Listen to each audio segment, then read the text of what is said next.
இது திருப்பூர் மாவட்டத்தில் காங்கேயம் பக்கத்தில் இந்த ஒட்டப்பாளையம் அப்படிங்கிற ஒரு கிராமத்தில் பார்த்தீங்கன்னா தினம் தினம் வந்து அவங்க வீட்டில் அதை கூரை மேலே அதாவது ஓட்டு வீட்லேயோ மற்ற இந்த அவங்க கூரை வீட்டில் இந்த மாதிரியான வீட்டுகளில் டெய்லி தினமும் வந்து கல் வந்து அவங்க வீட்டில் விழுந்துக்கிட்டே இருக்கு.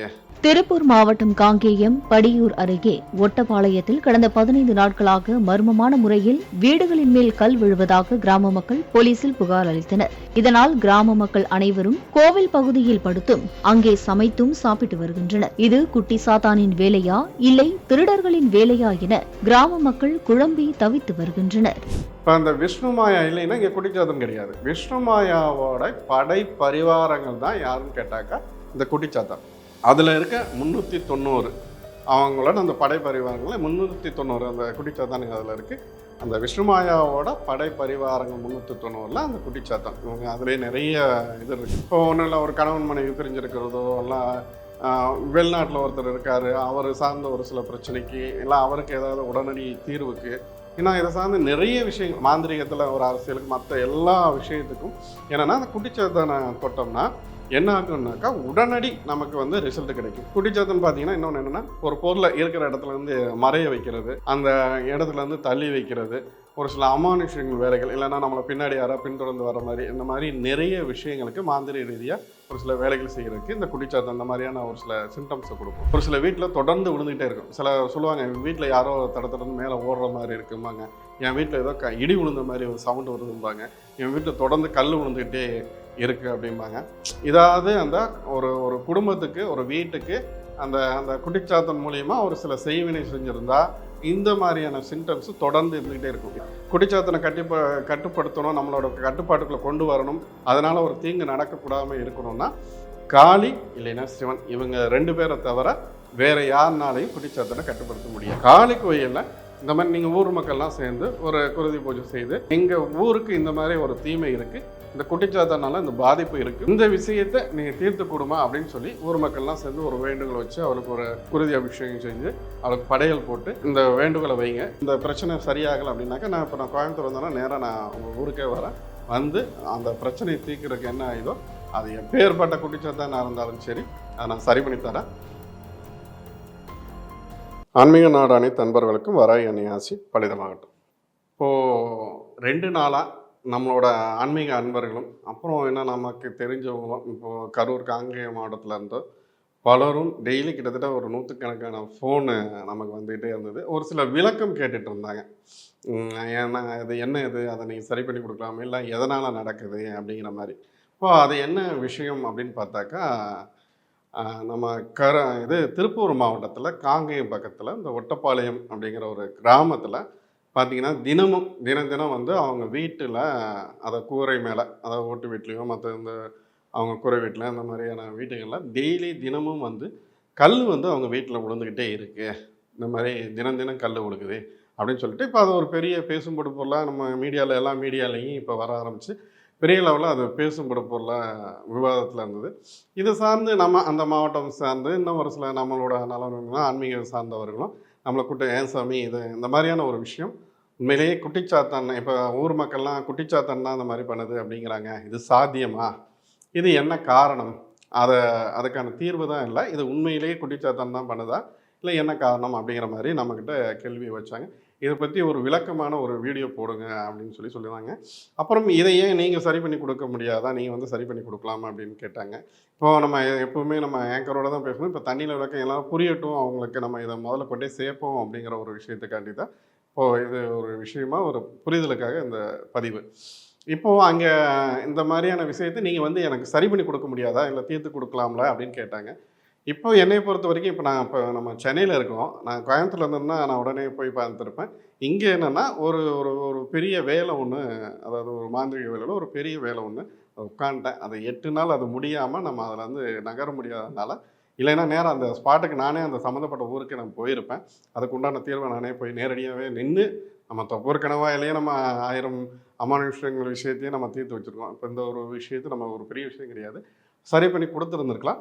அதுக்கான நேரம் அல்ல. இந்த ஒரு 8 நாள் இப்போவே 5ஆவது நாள் போயிட்டுருக்கு. நான் அந்த பூஜை முடிஞ்சோன்னு நேரம் முதல்ல நான் இங்கே தான் போகிற மாதிரி இருக்கேன். சரி, இப்போ நம்ம விஷயத்துக்குள்ளே வருவோம். இப்போ அங்கே என்ன மக்கள் என்ன சொல்கிறாங்க அப்படின்னு பார்த்தாக்கா, குட்டிச்சாத்தான் குட்டிச்சாத்தான் தான் தினம் தினம் கல் எரியுது அப்படின்னு சொல்லி சொல்கிறாங்க. இப்போ அந்த விஷயத்துக்கு முன்னாடி நம்ம போகிறதுக்கு முன்னாடி ஒரு விஷயத்த முதல்ல குட்டிச்சாத்தான்னா என்னன்னு தெரிஞ்சுக்கணும் இல்லையா? எல்லாரும் போகிற போக்கில் எல்லாத்துக்குமே குட்டிச்சாத்தான் குட்டிச்சாத்தான்ங்கிறாங்க. முதல்ல குட்டிச்சாத்தான்னா என்னங்கிற ஒரு சின்ன ஸ்டோரிக்கு போயிட்டு அதுக்கப்புறம் விஷயத்துக்கு வருவோம். இப்போ குட்டிச்சாத்தன் அப்படின்னு பார்த்தாக்கா, குட்டிச்சாத்தானுங்கிறது என்னென்னா நம்ம கேரளாவில் தான் ஃபேமஸ். இப்போ அங்கே தான் சொல்லுவாங்க குட்டிச்சாத்தானை வச்சு வேலை செய்கிறது, குட்டிச்சாத்தான் குட்டிச்சாத்தான்னு கேரளா தான் அதிகம் பண்ணுவாங்க. நம்ம தமிழ்நாட்டை பொறுத்த வரைக்கும் சாத்துங்கிற அந்த ஒரு இதைத்தான் நம்ம பேரைத்தான் இது பண்ணுவாங்க. இதில் இன்னும் அந்த குட்டிச்சாத்தானுக்கு இன்னமும் சொல்ல போனாக்கா சில நாடுகளுக்கே அந்த சாத்தன் நாடு அப்படின்னு பேர் இருக்குது. அது என்னன்னு பார்த்தீங்கன்னா இஸ்ரேலுக்கு பார்த்தீங்கன்னா சாத்தன் நாடுன்னு தான் அதை சொல்லுவாங்க. முன்னாடி பார்த்தீங்கன்னா அதுக்கான பேரே வந்து பார்த்தீங்கன்னா, ஏன்னா அந்த மாதிரி அதுக்கு உள்ள இன்னும் வரலாறுல நம்ம நேரம் கிடையாது. அதனால் நான் இதோட போகிறேன். சாத்தன் நாடு அப்படிங்கிற மாதிரி தான் சொல்லுவாங்க. இப்போ நம்ம இங்கே விஷயத்துக்கு வருவோம். இது கேரளாவில் வந்து குட்டிச்சாத்தான் அந்த மாதிரிங்கிறது அங்கே ஃபேமஸ். இப்போ குட்டிச்சாத்தான் அந்த எப்படி நம்ம வசியம் பண்ணுவாங்கல்ல, குட்டிச்சாத்தான் என்ன மாதிரி இது பண்ணோம்னா, குட்டிச்சாத்தான்னா உடனே குட்டிச்சாத்தான் வந்து இங்கே வேலை செஞ்சிடாது. மாந்திரிங்கிறது அது அடுத்த நிலை. குட்டிச்சாத்தானை வசியம் பண்ணணும்னா விஷ்ணு மாயாங்கிற ஒரு தெய்வம் தான். எல்லாரும் நினச்ச மாதிரி குட்டிச்சாத்தானை வச்சு மாந்திரியமோ இல்லை மற்ற விஷயமோ இது கிடையாது. இப்போ கேரளாவில் பார்த்தீங்கன்னா அதிகமாக வழிபடுற என்னன்னா, நம்ம இங்கே இருக்க மற்ற தெய்வங்கள் போல் அங்கே நம்ம அம்மன் தெய்வம் போல் அங்கே அதிகப்படியாக யாரை வணங்குறாங்க அப்படின்னாக்கா விஷ்ணு மாயாவை வணங்குவாங்க. இப்போ அந்த விஷ்ணு மாயா இல்லைன்னா இங்கே குட்டிச்சாத்தன் கிடையாது. விஷ்ணு மாயாவோட படை பரிவாரங்கள் தான் யாருன்னு கேட்டாக்கா இந்த குட்டிச்சாத்தான். அந்த விஷ்ணு மாயாவோட படை பரிவாரங்கள் 390 அந்த குட்டிச்சாத்தான். இவங்க அதுலேயே நிறைய இது இருக்குது. கருங்கொட்டி, செங்கொட்டி, அப்புறம் நிறையா அது உள்ள இருக்குது. சரி, இந்த குட்டிச்சாத்தான் என்ன மாதிரியான விஷயங்கள் செய்யும் அப்படின்னு பார்த்தாக்கா, குட்டிச்சாத்தானை பொறுத்த வரைக்கும் மாந்திரிகத்தில் அதாவது வந்து உடனுக்குடன் ஒரு காரியத்தை நம்ம நடத்தணும், உடனுக்குடன் அதுக்கு ரிசல்ட் நம்ம கிடைக்கணும்னா அதுக்கு உண்டான நம்ம குட்டிச்சாத்தானை பயன்படுத்துவாங்க. இப்போ ஒன்றும் இல்லை, ஒரு கணவன் மனைவி பிரிஞ்சிருக்கிறதோ, இல்லை வெளிநாட்டில் ஒருத்தர் இருக்கார், அவர் சார்ந்த ஒரு சில பிரச்சனைக்கு, இல்லை அவருக்கு ஏதாவது உடனடி தீர்வுக்கு, ஏன்னா இதை சார்ந்து நிறைய விஷயங்கள் மாந்திரிகத்தில் ஒரு அரசியலுக்கு மற்ற எல்லா விஷயத்துக்கும் என்னென்னா அந்த குட்டிச்சாத்தானை தொட்டோம்னா என்ன ஆகும்னாக்கா உடனடி நமக்கு வந்து ரிசல்ட் கிடைக்கும். அப்புறம் இன்னொன்று என்னென்னா வந்து ஒரு சில மாந்திரிகள் வந்து இந்த ஜால வித்தைகள் காட்டுறதுக்கு, இந்த கையில் 90 வர்றது, பூ வர்றது, இன்னும் அது சார்ந்த நிறைய விஷயங்கள் இந்த ஜால வித்தைகள் காட்டுறதுக்கு இந்த குட்டிச்சாத்தானோட விஷயம் கை கொடுக்கும். குட்டிச்சாத்தான் பார்த்தீங்கன்னா இன்னொன்று என்னென்னா ஒரு பொருளை இருக்கிற இடத்துல வந்து மறைய வைக்கிறது, அந்த இடத்துலேருந்து தள்ளி வைக்கிறது, ஒரு சில அமானுஷ்யங்கள் வேலைகள், இல்லைன்னா நம்மளை பின்னாடி யாராவது பின்தொடர்ந்து வர மாதிரி, இந்த மாதிரி நிறைய விஷயங்களுக்கு மாந்திரி ரீதியாக ஒரு சில வேலைகள் செய்கிறதுக்கு இந்த குட்டிச்சாத்தான் அந்த மாதிரியான ஒரு சில சிம்டம்ஸை கொடுக்கும். அப்புறம் அந்த இப்போது சிலர் அந்த எலுமிச்சங்க தூக்குறது, இந்த விஷயங்கள்லாம் நீங்கள் கேள்விப்பட்டிருப்பீங்க. இந்த மாதிரியான விஷயங்கள் செய்கிறக்கும் இந்த குட்டிச்சாத்தான் வந்து இதை வச்சு வேலை செய்வாங்க. அப்புறம் இந்த குட்டிச்சாத்தான் வந்து வேறு என்ன மாதிரியான வேலை செய்யும் அப்படின்னு பார்த்தாக்கா, இப்போ இந்த கல் எரியுது, கல் விழுகுதுன்னு சொல்கிறாங்க இல்லையா, இந்த மாதிரியான வேலைகளை குட்டிச்சாத்தானை வச்சு செய்ய முடியும்னா செய்ய முடியும். இப்போ குட்டிச்சாத்தானால இந்த மாதிரி கல் மலை இன்னும் நிறைய இருக்குது. மலமெல்லாம் ஒரு சில வீட்டிலலாம் தெரிக்கும், மலம் வந்து விழுந்து கிடக்கும். இன்னும் ஒரு சிலது அதெல்லாம் நம்ம சொன்னால் ரொம்ப இதாக இருக்கும். சிறுநீரும் சரி, இன்னும் கல்லும் சரி, இன்னும் அது சார்ந்த நிறைய விஷயங்களில் ஒரு சில வீட்டில் தொடர்ந்து விழுந்துகிட்டே இருக்கும். சில சொல்லுவாங்க, என் வீட்டில் யாரோ தடன்னு மேலே ஓடுற மாதிரி இருக்கும்பாங்க, என் வீட்டில் ஏதோ இடி விழுந்த மாதிரி ஒரு சவுண்டு வருதும்பாங்க, என் வீட்டில் தொடர்ந்து கல் விழுந்துக்கிட்டே இருக்குது அப்படிம்பாங்க. இதாவது அந்த ஒரு குடும்பத்துக்கு, ஒரு வீட்டுக்கு அந்த அந்த குட்டிச்சாத்தன் மூலியமாக ஒரு சில செய்வினை செஞ்சுருந்தா இந்த மாதிரியான சிம்டம்ஸ் தொடர்ந்து இருந்துக்கிட்டே இருக்கும். இது கல் மட்டும் கிடையாது, இன்னும் பல விஷயங்கள் இது சார்ந்து நடந்துக்கிட்டே இருக்கும். இப்போது இந்த மாதிரியான ஒரு விஷயந்தான் வந்து இப்போ இந்த காங்கேயம் பக்கத்தில் அந்த அந்த ஒரு கிராமத்தில் அப்போ டெய்லி இப்போ அது இங்கே மீடியாவுக்கு வந்ததுனால பெரிய லெவலில் பேசும் பொறுப்பெல்லாம் இருந்தது. அதை சார்ந்து இப்போ நம்ம அதுக்கான விளக்கம் கொடுத்துருக்கோம். இப்போ இது சார்ந்து இப்போ இங்கே விழுகுது, இப்போ தினமும் ஒவ்வொரு வீட்லேயும் கல் விழுந்துக்கிட்டே இருக்குது, இது சாத்தியமா அப்படின்னு கேட்குறாங்க. ஆனால் இது சாத்தியம்தான். குட்டிச்சாத்தானால் இந்த மாதிரியான ஒரு நிகழ்ச்சியை, இந்த மாதிரியான ஒரு விஷயத்தை செய்ய முடியும். ஒவ்வொரு வீட்டில் கல் விழுகிறதோ, அந்த கிராமத்துக்கோ கல் விழுகிறதோ, இதெல்லாம் நம்ம பண்ண முடியுமான்னு கேட்டாக்கா கண்டிப்பாக பண்ண முடியும். அதுக்கான வாய்ப்பு நிறையவே இருக்குது. குட்டிச்சாத்தன் மூலியமாக இந்த மாதிரியான வித்தைகளை செய்ய முடியும். அதாவது இப்போ இதுக்கான நான் பரிகாரத்தை நான் சொல்லிடுறேன், சரியா? அதை முடிச்சுட்டு இதுக்கான எண்டுக்கால அதுக்கான ரிசல்ட் என்னங்கிறத சொல்ல. இப்போது குட்டிச்சாத்தன் மூலியமாக இப்போ கல் விழுகுது, சரி ஓகே விழுகுது, அந்த ஏரியா மக்களும் சரி, ஏன்னா இன்றைக்கி கடவுள் நம்பிக்கைங்கிறது ஒரு இருக்குது, அப்புறம் மூட நம்பிக்கை இருக்குது. நம்ம இந்த விஷயத்தில் ரெண்டையும் போட்டு நம்ம கன்ஃபியூஸ் பண்ணிக்க வேண்டாம். நம்ம யார், நம்ம கடவுளை சார்ந்து இருக்கிறவங்க, நம்ம கடவுள் நம்பிக்கை கொண்டது. இப்போ தினம் கல் வந்து விழுகுது, அந்த கிராமமே பயப்படுது. சரி, இதுக்கான தீர்வு என்ன அப்படின்னு பார்த்தாக்கா, இப்போ குட்டிச்சாத்தான் வந்து எந்த ஒரு இதுக்கு கட்டுப்படும். இப்போ யார் சொன்னால் கட்டுப்படுவா, இல்லை யாருக்காவது ஒருத்தருக்கு கட்டுப்படணும் இல்லையா? இந்த குட்டிச்சாத்தான் வந்து யாருக்கும் கட்டுப்படாது. ஒரே ரெண்டு பேருக்கு மட்டும்தான் அவர் கட்டுப்படுவார். யார் அப்படின்னு பார்த்தாக்கா, ஒன்று காளி, இன்னொன்று யாருன்னு கேட்டாக்கா சிவன். இவங்க 2 பேரை தவிர குட்டிச்சாத்தான் வந்து யாருக்கும் கட்டுப்படாது. அது நினைச்ச காரியத்தை, அதாவது குட்டிச்சாத்தான் என்ன பண்ணும் அப்படின்னாக்கா, அழிவு வேலைகளுக்கு அதிகமாக பயன்படுத்தலாம். ஒரு சில விஷயங்களை ஈஸியாக நம்ம காரியத்தை சாதிச்சுக்கிறதுக்கு குட்டிச்சாத்தானை பயன்படுத்தலாம். இந்த மாதிரியான காரியத்துக்கு தான் இந்த குட்டிச்சாத்தானை பயன்படுத்துவாங்க. இப்போது இந்த மாதிரியான ஒரு விஷயம் இவரை கட்டுப்படுத்தணும், குட்டிச்சாத்தனை கட்டுப்படுத்தணும், நம்மளோட கட்டுப்பாட்டுக்குள்ளே கொண்டு வரணும், அதனால் ஒரு தீங்கு நடக்கக்கூடாமல் இருக்கணும்னா காளி இல்லைன்னா சிவன், இவங்க 2 பேரை தவிர வேற யாருனாலையும் குட்டிச்சாத்தானை கட்டுப்படுத்த முடியாது. இப்போ சரி, இந்த மாதிரியான குட்டிச்சாத்தானால பாதிப்பு இருக்குது, எங்கள் கிராமத்துக்கே பாதிப்பு இருக்குது அப்படின்னாக்கா, இப்போ இதுக்கான தீர்வு என்ன மாதிரி, அதாவது மாந்திரிய ரீதியாக, ஒரு ஆன்மீக ரீதியாக இது என்ன பண்ணா அப்படின்னா, இப்போ நான் சொல்லிட்டேன், காளி அன்னைக்கும் சிவனுக்கும் கட்டுப்படாது. இப்போ நீங்கள் இங்கே போய் கருப்பராயன் கோயிலில் தஞ்சம் அடைஞ்சதா சொன்னாங்க. கருப்பராயன் கோயிலில் நம்ம ஒரு பாதுகாப்புக்கு வேணால் நம்ம இது இருக்கலாம். குட்டிச்சாத்தானை அவர் கட்டுப்படுத்த முடியுமானா அதுக்கான வாய்ப்பு குறைவு, அது வாய்ப்பே இல்லை. இப்போ என்ன பண்ணலாம் அப்படின்னா, பக்கத்தில் இருக்கலாம் நீங்கள் ஒரு காளி கோயிலில் அதுக்கு உண்டான ஒரு சில அதை நம்ம எனக்கு தொடர்பு கொண்டா நான் அது என்ன மாதிரியான பூஜை பண்ணலான்னு சொல்கிறேன். காளி கோயிலில் இந்த மாதிரி நீங்கள் ஊர் மக்கள்லாம் சேர்ந்து ஒரு குருதி பூஜை செய்து, எங்கள் ஊருக்கு இந்த மாதிரி ஒரு தீமை இருக்குது, இந்த குட்டிச்சாத்தானால இந்த பாதிப்பு இருக்குது, இந்த விஷயத்தை நீங்கள் தீர்த்து கொடுமா அப்படின்னு சொல்லி ஊர் மக்கள்லாம் சேர்ந்து ஒரு வேண்டுகோள் வச்சு அவருக்கு ஒரு அபிஷேகம் செஞ்சு, ஒரு குருதி அபிஷேகம் செஞ்சு அவளுக்கு படையல் போட்டு இந்த வேண்டுகோளை வைங்க. கண்டிப்பாக அதுக்கு உண்டான பலன் கிடைக்கும். காளி நினச்சானா குட்டிச்சாத்தானை அடக்கி ஆள முடியும்.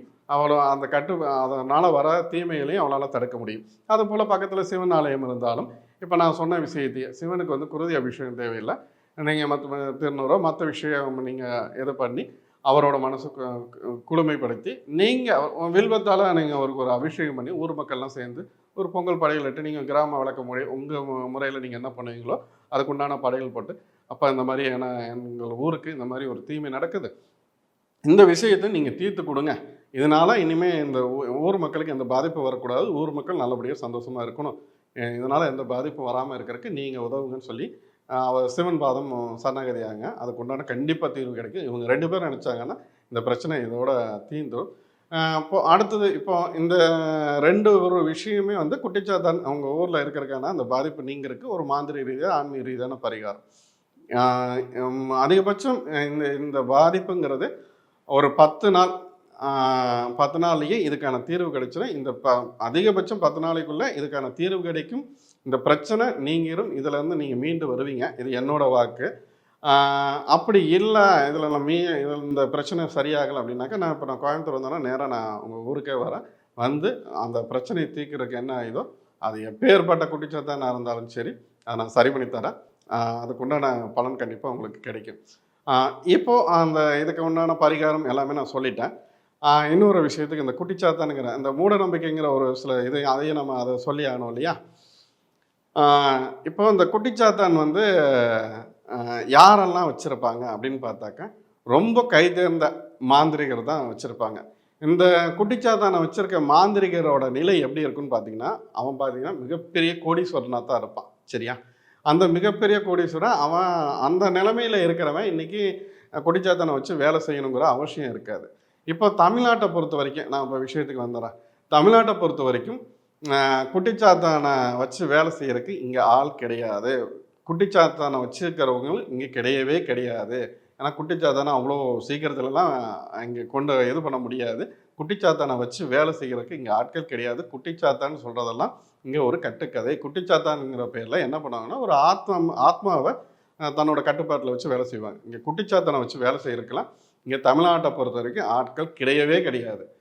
சரி, ஓகே. அப்போ கேரளாவில் இருப்பாங்களா? கேரளாவில் ஒரு சிலர், அதுவும் இன்னும் வயசானவங்க, விரல் விட்டு எண்ணி விடலாம். சரியா? இவர்களை தவிர அங்கே பெருசாக அந்த குட்டிச்சாத்தனை வச்சு வேலை செய்கிறதுக்கு, அங்கே விஷ்ணுமாயாவுக்கு ஆலயம் இருக்குது, மாந்திரிக வேலை செய்கிறாங்க, அது ஓகே, அவ்வளோதான். இங்கே வந்து ஆன்மீகத்துக்கு மாந்திரத்துக்கு அப்போ யாருன்னா தமிழ்நாடு. இங்கே அதான் இக்கரைக்கு அக்கறை பச்சைங்கிற மாதிரியே எல்லாருக்கும் மனநிலை வந்துருச்சு. அதனால் வந்து எல்லோரும் கேரளா ஓடுறீங்க. அது கிடையவே கிடையாது. இங்கே மாந்திரிகத்துக்கும் சரி ஆன்மீகத்துக்கும் அப்போ யாருன்னா பூமி எதுனா தமிழ்நாடு தான். நீங்கள் அந்த ஆன்மீகத்தை தேடி அங்கே மாந்திரிகத்தை தேடி கேரளா போகிறத நிறுத்திக்கிங்க. கேரளாவில் குட்டிச்சாத்தானை வச்சு வேலை செய்கிறவர்கள் மிகவும் சொற்பம், விரல் விட்டு எண்ணிடலாம். சரியா? அவர்களும் அந்த வேலை செய்கிறதில்ல. ஏன்னா நான் அந்த ஃபீல்டில் இருக்கிறதுனால எனக்கு தெரியும். நானும் பல மாந்திரிகளை பார்த்துருக்கேன், குட்டிச்சாத்தானை வச்சுருக்கவங்களும் நான் பார்த்துருக்கேன். கிடையாது, விரல் விட்டு. இப்போ குட்டிச்சாத்தானை வச்சு வேலை செய்கிறவங்களோ, குட்டிச்சாத்தானால மாயஜாலங்கள் பண்ணுறவங்களோ இங்கே கிடையாது. கேரளாவை பொறுத்த வரைக்கும் அந்த ஒரு சிலர் தான் இருக்காங்க. அவங்க இந்த வேலை செய்கிறது கிடையாது. தமிழ்நாட்டை பொறுத்த வரைக்கும் குட்டிச்சாத்தானை வச்சு வேலை செய்கிறதுக்கு இங்கே ஆட்களே கிடையவே கிடையாது. அதான் உண்மை. வெளியில் இருக்காங்கன்னா கிடையவே கிடையாது. அதான் உண்மை. இப்போ விஷயத்துக்கு அப்போ குட்டிச்சாத்தானோட வேலை இல்லைங்கிறீங்களா? அப்போது அங்கே என்ன நடக்கும்னா, ஒரு சிலரோட கயவர்களின் அந்த கைவண்ணமாக தான் இருக்கும். சரியா? அது என்னவா இருந்தாலும் அவர்கள் மனநிலையை மாற்றுறக்கோ, இல்லை அவங்க புத்தி பேதலிக்கிறக்கோ, அதுக்கு என்ன உண்டான வேலையோ அதை நான் பார்த்துக்கிறேன். சரிங்களா? நீங்கள் அதை பற்றி அந்த உங்களோட எண்ணம் என்ன? சரி, ஓகே, அவங்க மனநிலையில் அது குட்டிச்சாத்தம் இங்கே இருக்குது, இந்த மாதிரியான பாதிப்பு கொடுக்குதுன்னு நீங்கள் முடிவு பண்ணிட்டீங்க. நீங்கள் போய் இந்த காரியத்தை செய்யுங்க. நான் சொன்ன அந்த பரிகாரத்தை நீங்கள் செய்யுங்க. உங்கள் ஊருக்கு, உங்கள் கிராமத்துக்கு உண்டான நற்பலன் கிடைக்கும். இது குட்டிச்சாத்தானால நிகழ்ந்த நிகழ்வு கிடையவே கிடையாது. அது ஒரு அங்கே சில கயவர்களால், ஒரு சிலர் சூழ்ச்சியால் தான் இந்த விஷயம் நடந்திருக்கும். எல்லாம் வாய்ப்பே கிடையாது. நீங்கள் எடுத்து வச்சுருக்க அந்த கல்லெல்லாம் பார்த்தா இது குட்டிச்சாத்தன் எறிகிற கல் கிடையாது. சரியா? ஒரு சாமானியன ஒரு கயவன் எறிகிற கல். இதுக்கான தீர்வு உங்களுக்கு விரைவில் கிடைக்கும். ஆன்மீக ரீதியாகவும் சரி, என்னோட மாந்திரிய ரீதியாகவும் சரி, இதுக்கு உண்டான தீர்வு விரைவில் கிடைக்கும். ஒரு 10 நாளுக்குள்ளே இந்த பிரச்சனை தீர்ந்துரும்னு நான் சொல்கிறேன். நீங்கள் ஊர் மக்கள் நான் சொன்னதை இது பண்ணுங்கள். அப்படி முடியலைன்னா நான் உங்கள் இடத்துல இந்த விஷயத்துக்கு உண்டான விடயத்தை நான் சரி செஞ்சு தரேன். நன்றி.